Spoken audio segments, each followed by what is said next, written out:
Salut les amis, ça fait très longtemps que je ne poste plus sur la chaîne, d'ailleurs la chaîne elle est vraiment en train de mourir. Voilà, depuis le départ de Jada, j'ai essayé plusieurs fois à filmer cette vidéo pour parler du deuil. À chaque fois, j'ai pas vraiment réussi à continuer. Ça va faire 11 mois maintenant que Jada n'est plus là. Et bien évidemment, ça a été dur, ça a été très dur. Et voilà, je me sentais pas de continuer vraiment à faire des contenus sur la chaîne. Et à vrai dire, j'avais plus vraiment de choses à raconter sans Jada. Bien sûr, j'ai encore Maverick, mais il vit plus avec nous, il vit chez ma belle-mère. Je ne l'ai pas au quotidien. Et voilà, c'est pas propice au fait de faire des vidéos. En tout cas, aujourd'hui, je voulais essayer de parler du deuil. Comment je l'ai vécu avec mes différents animaux, avec mes différents lapins. Et voilà, c'est quelque chose que nous vivons chacun différemment.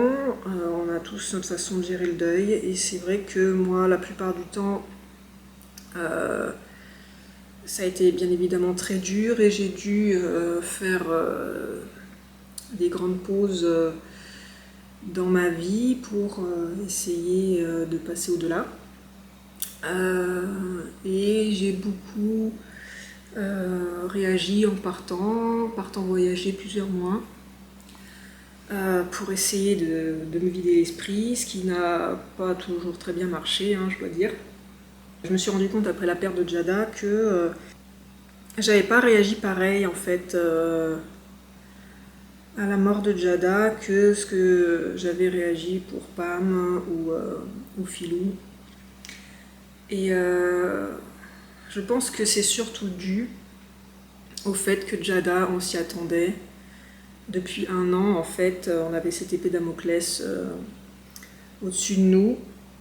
Et voilà, on avait pris la décision de ne pas le faire opérer et le laisser vivre voilà, sa vie sans trop l'embêter, même s'il a eu beaucoup de traitements, ce qui a été un peu embêtant, mais pas non plus trop invasif. Et voilà, c'est le choix qu'on avait fait. Et c'est vrai qu'après coup, je me demande si c'était le bon choix. Et de toute façon, je me suis toujours demandé si c'était le bon choix de la seconde où on a eu ce choix à faire.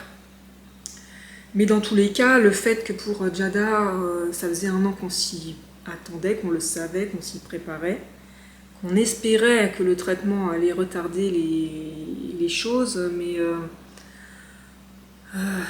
sans vraiment trop y croire. On a eu un petit espoir à un moment donné en voyant que le traitement avait fait diminuer sa tumeur. Donc voilà, pour les gens qui ne le savent pas, mon lapin de Jada est décédé des suites d'un cancer pour lequel il s'est battu pendant 1 an. Et avant cela, il s'est battu pendant 1 ou 2 ans, pendant 2 ans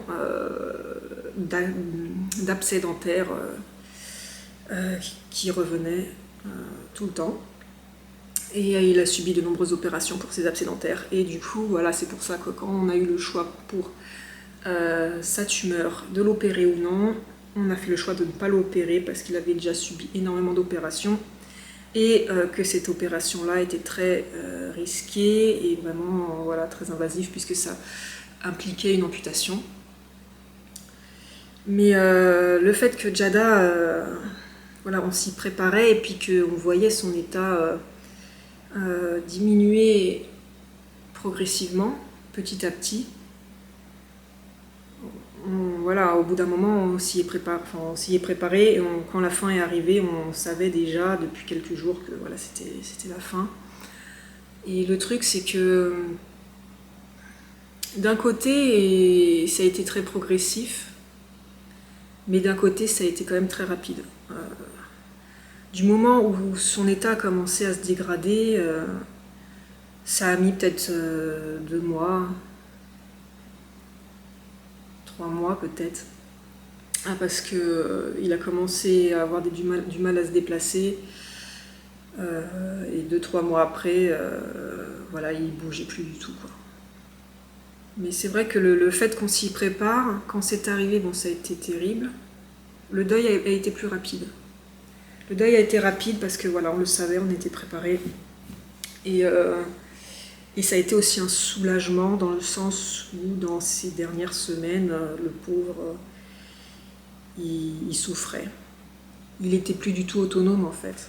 Il bougeait plus, il pouvait plus se déplacer. Ou il se nourrissait mais il prenait plus de poids. Enfin, on voyait vraiment son état se dégrader, même s'il mangeait, même si je le gavais, il perdait du poids, il était extrêmement maigre. Et sur la fin, il tenait même plus debout, j'étais obligée de le caler entre des coussins pour qu'il puisse rien que tenir assis ou couché. Sinon, il tombait tout le temps, il ne pouvait pas se déplacer. Donc on lui avait fait un petit chariot pour essayer de l'aider, rien qu'à le maintenir, parce que même avec le chariot, il pouvait pas. Au début, il arrivait à se déplacer un petit peu, mais très très vite, le chariot, il a servi même pas une semaine ou deux, très très vite, le chariot, ça servait juste à ce qu'il roule pas, quoi, qu'il roule pas sur le côté.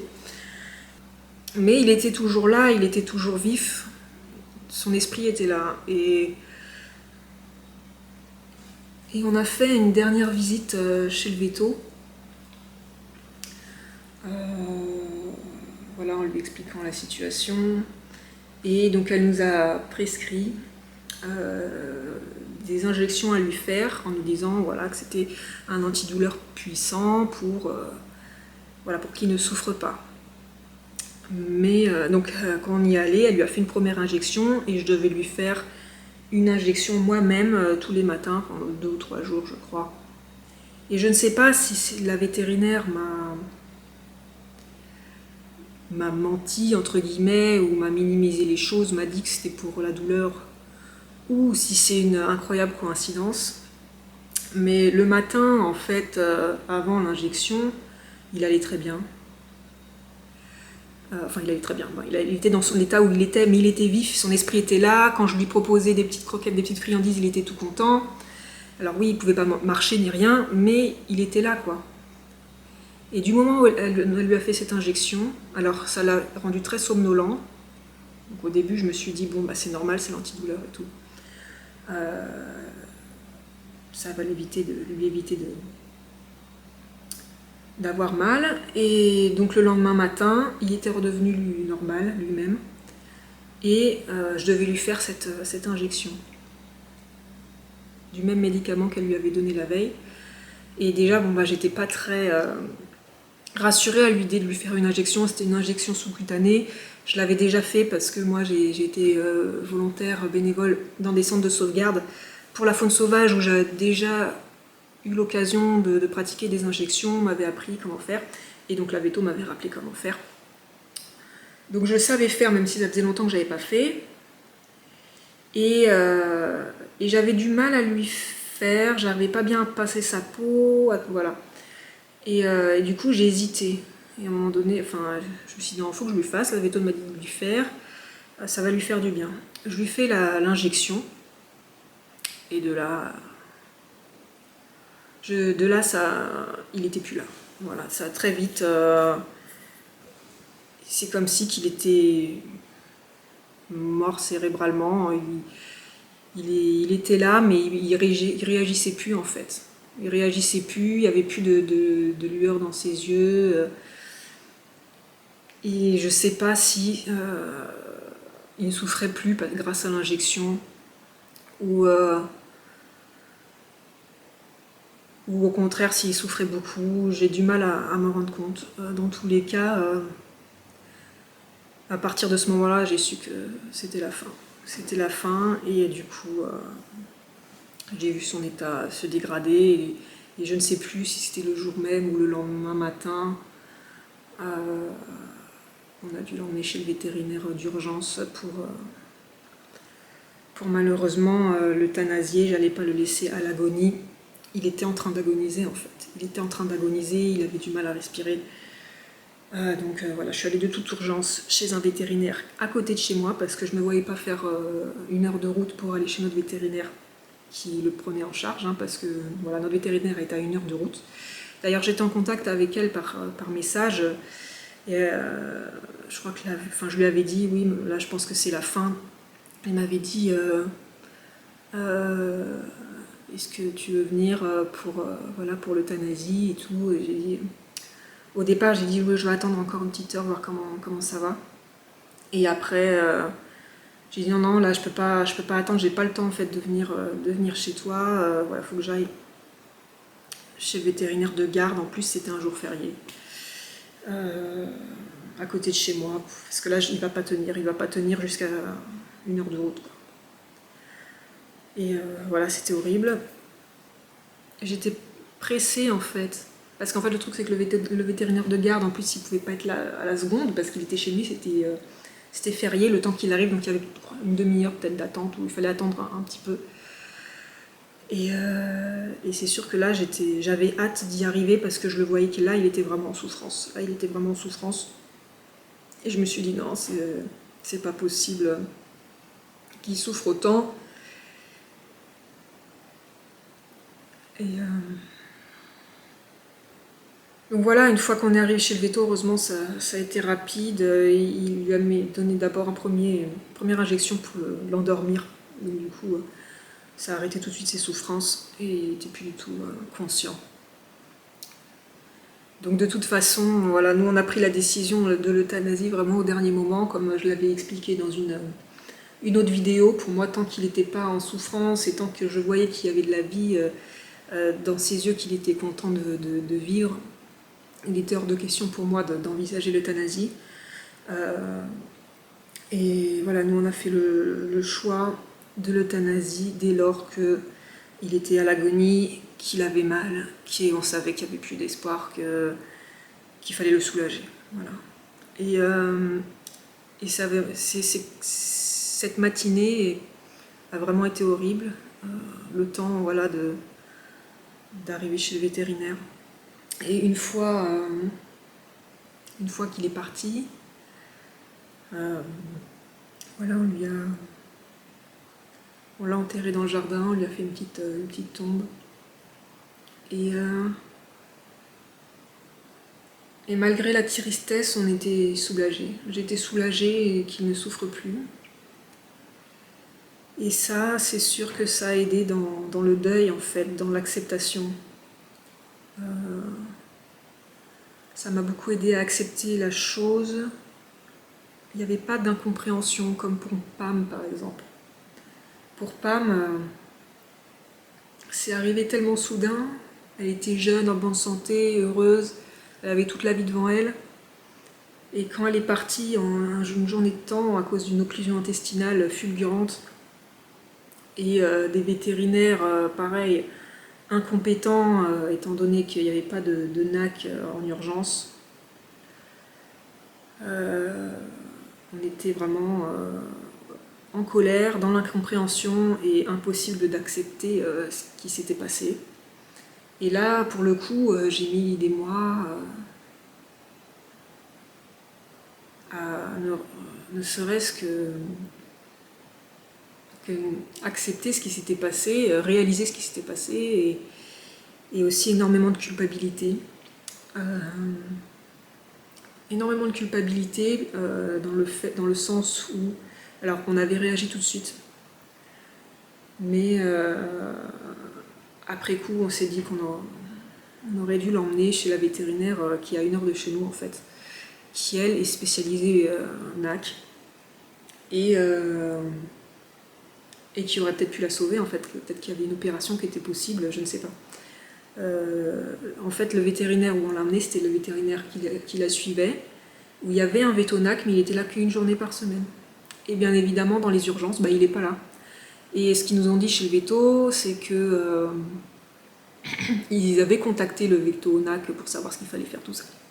Sauf que, dans le cas de Pam, on l'avait emmené une première fois chez le véto pour constater l'occlusion, ils nous avaient donné des médicaments, et il fallait revenir si ça ne s'améliorait pas, et bien sûr dans la soirée, ça s'est complètement dégradé et elle était amorphe.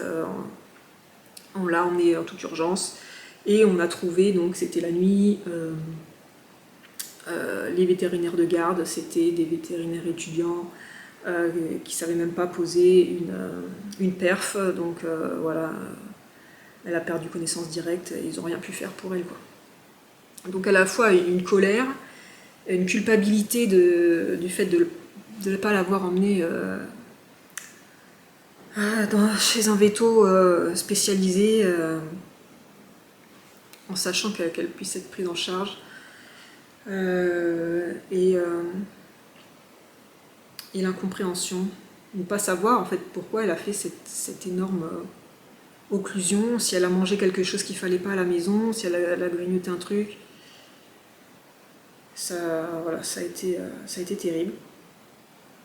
Et pareil, donc là, à ce moment-là, en fait, j'avais un grand voyage de prévu qui devait durer plusieurs mois. Et c'est arrivé une semaine avant, je crois, très, très peu de temps avant que je dois repartir. Donc j'ai dû reporter mon voyage parce que je me sentais pas en fait de partir après un tel événement. Mais après, le voyage en lui-même ne m'a pas vraiment aidé sur le coup parce qu'en fait, j'étais tout le temps en train de pleurer. Et j'étais toute seule, au milieu de nulle part, tout le temps en train de pleurer, à penser à Pam en fait, donc ça m'a pas vraiment aidé. Et voilà, énormément de culpabilité, mais c'est vrai que la culpabilité, elle a toujours été présente à chaque fois, que ce soit pour Philou, pour Pam, pour Jada. Et je pense que c'est une réaction normale, hein. Mais on se dit toujours qu'on aurait pu faire autrement. Et Philou, lui, il a beau avoir vécu 12 ans, pareil, on savait voilà, qu'il était très vieux, qu'il était en fin de vie. J'ai culpabilisé de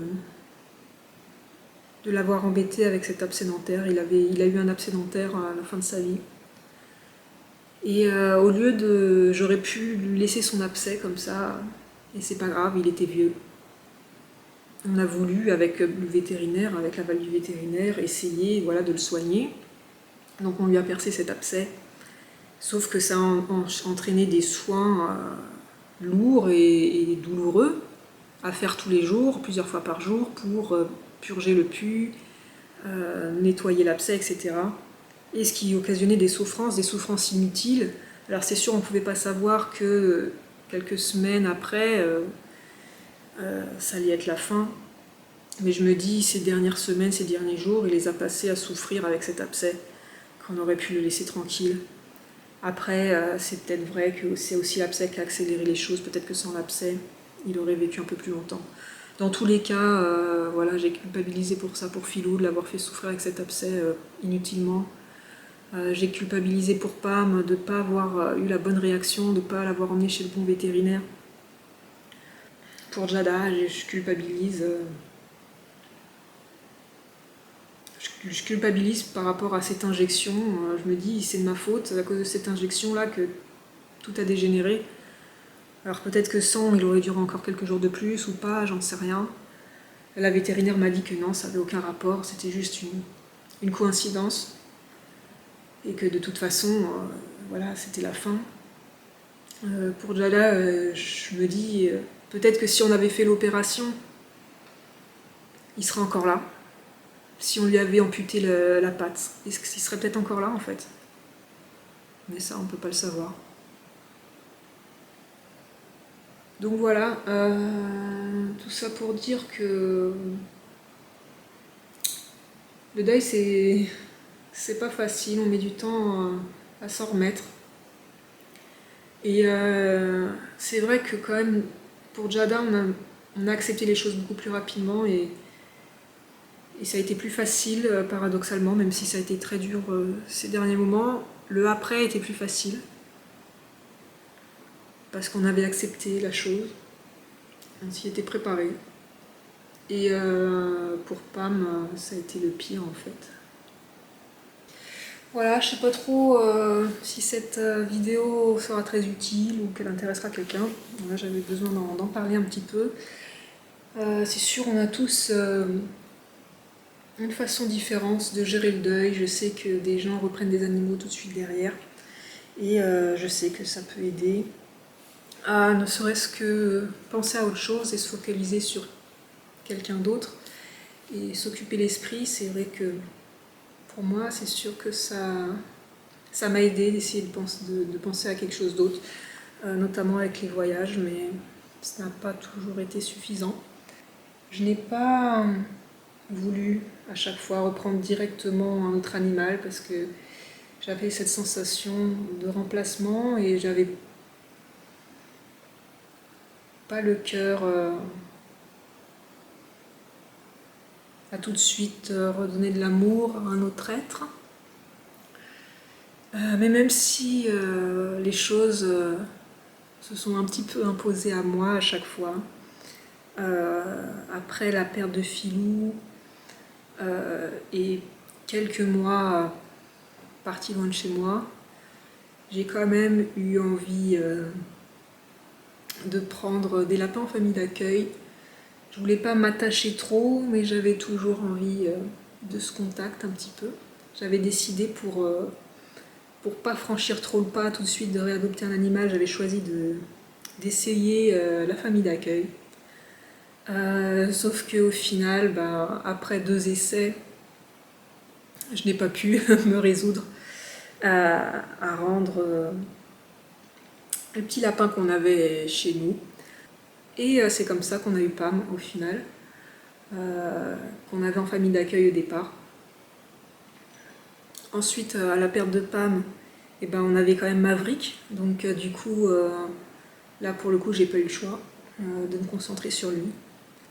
Quand on a 2 lapins et qu'il y en a un qui part, nous on a notre deuil à gérer, mais faut penser aussi que l'animal qui reste a également son deuil à gérer. Et c'est vrai qu'avec Maverick, qui était déjà pas mal en retrait, ça n'a pas aidé en fait. Il a eu une période déjà d'incompréhension. Et ensuite une période où il était un petit peu dans la peur, où il était encore plus en retrait que d'habitude. Et c'est sûr, ça n'a pas aidé dans notre lien à tous les deux. Il était plus distant. Mais ça n'a duré qu'un temps et au bout de quelques mois, ça allait déjà beaucoup mieux. On a réussi à reconstruire quand même un semblant de complicité.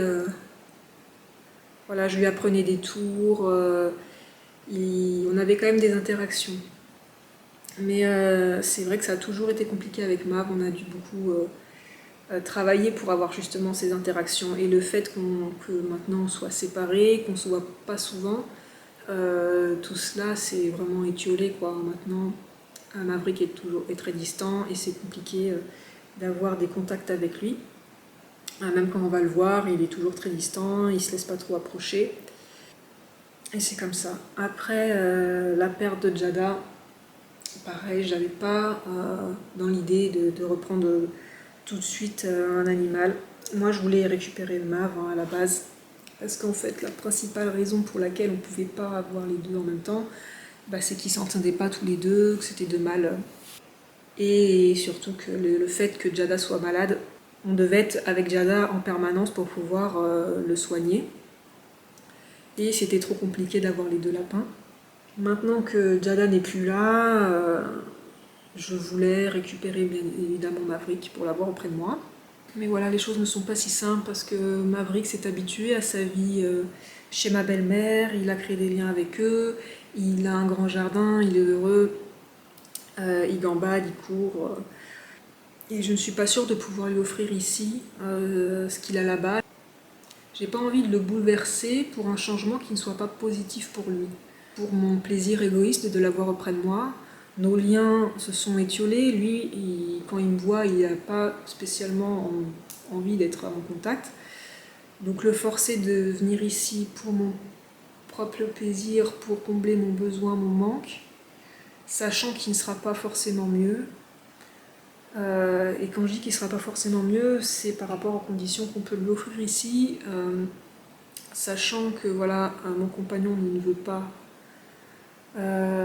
qu'il vive dans la maison, étant donné que Maverick c'est un lapin qui est très destructeur et qui n'est pas propre.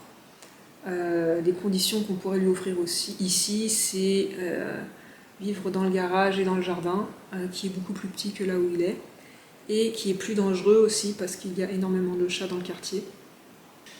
Et c'est vrai qu'une nouvelle présence animale s'est imposée à nous également après le départ de Jada.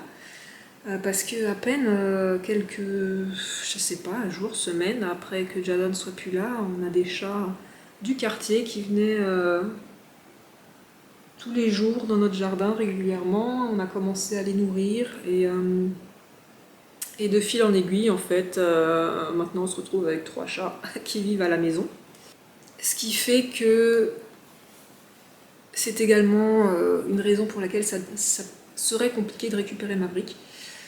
Sachant que Maverick est également vieillissant, hein, il va sur ses 8 ans à peu près, et qui commence à avoir des soucis de santé.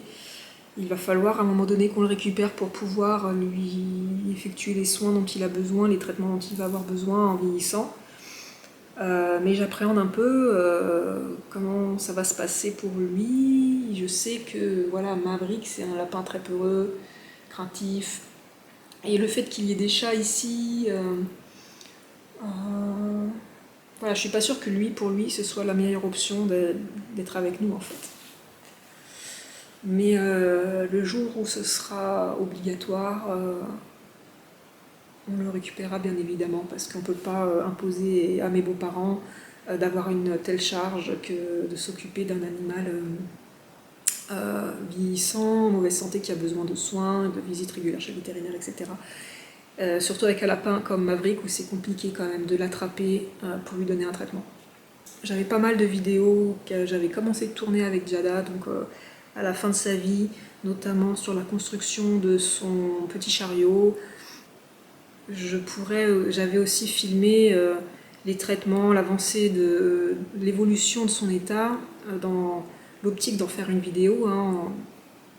Qui sait si ça peut aider des gens qui sont dans ce cas-là. Moi je sais que toutes ces vidéos de témoignages que je fais sur la santé de mes lapins, c'est dans l'optique que ça puisse servir de témoignage pour des personnes qui se retrouvent dans le même cas, parce que moi ça m'a beaucoup aidé d'avoir des témoignages quand mes lapins étaient malades.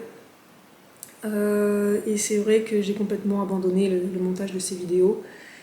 Je vais peut-être trouver le courage de les faire. Je ne sais même pas si ça intéresse encore des gens, vu que voilà, ma chaîne est en train de mourir. Voilà, il n'y a plus personne qui regarde mes vidéos. Quand je poste une vidéo, je perds plus d'abonnés que ce que j'en gagne. J'ai beau avoir 40 000 abonnés, je galère à faire 1000 vues sur mes vidéos. Donc bon, j'ai bien conscience que cette chaîne est en déclin. Et j'en suis tout à fait responsable. Hein. Je pourrais faire une vidéo pour en parler. Quoi qu'il en soit, on verra bien si je trouve le courage, la motivation de monter ces dernières vidéos que j'avais commencé à tourner avec Jada. Voilà. Vidéo pas très gaie. Je vous dis peut-être à bientôt pour d'autres vidéos. Ciao ciao.